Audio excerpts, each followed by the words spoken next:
ہمارے ایک مخلص ہیں ہمارے دوست فیصل شمسی، میں نے ان کو بڑا نوٹ دیے، میں نے کہا جا کے نا اس کو کس طرح رکھ کے پھر چلا جاتا ہوں، کیونکہ مجھے لگتا ہے وہ خوددار آدمی ہے، نہیں لے گا۔ اور انہوں نے ایسا کیا۔ سوچیں کہ میرے مال اللہ نے دیا ہے، کیا میں اپنے مال کا صدقہ اگر نکال رہا ہوں تو وہ دے کہاں رہا ہوں؟ ضرورت مند کیا میں تلاش کر رہا ہوں؟ اور میں ضرورت مندوں میں سب سے پہلے وَبِذِي الْقُرْبَى وَالْيَتَامَى وَالْمَسَاكِينِ وَابْنِ السَّبِيلِ، مسافر پردیسی چوتھے، پھر مسکین ہے، پردیسی ہے، مسافر ہے، یتیم ہے۔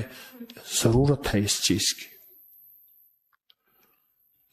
اس کی ضرورت ہے، کیونکہ یہاں جتنے مانگنے والے ہیں ان کے بارے میں صرف ایک لفظ کہوں گا، یہ لفظ آپ پکا رکھ لیں، یہ سب خواہشات کے مانگنے والے ہیں، ضروریات والے نہیں ہیں، خواہشات۔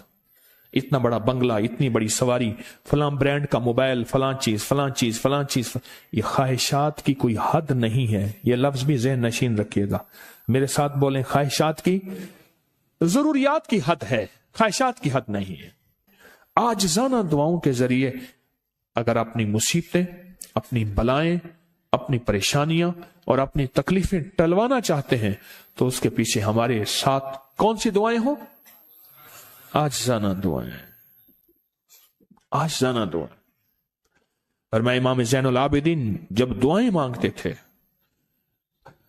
اور ان کی دعاؤں کے اندر جو درد ہوتا تھا اور غم ہوتا تھا، اور ان کی دعاؤں کے اندر جو پلبلانا اور بلبلانا اور کرب اور تکلیف ہوتی تھی، فرمایا ہنستے اپنی ہنسیاں بھول جاتے تھے، سونے والے سونا ترک کر دیتے تھے، اونگنے والے اونگنا چھوڑ دیتے تھے، اور وہ بھی ان کے ساتھ رونے لگ جاتے تھے۔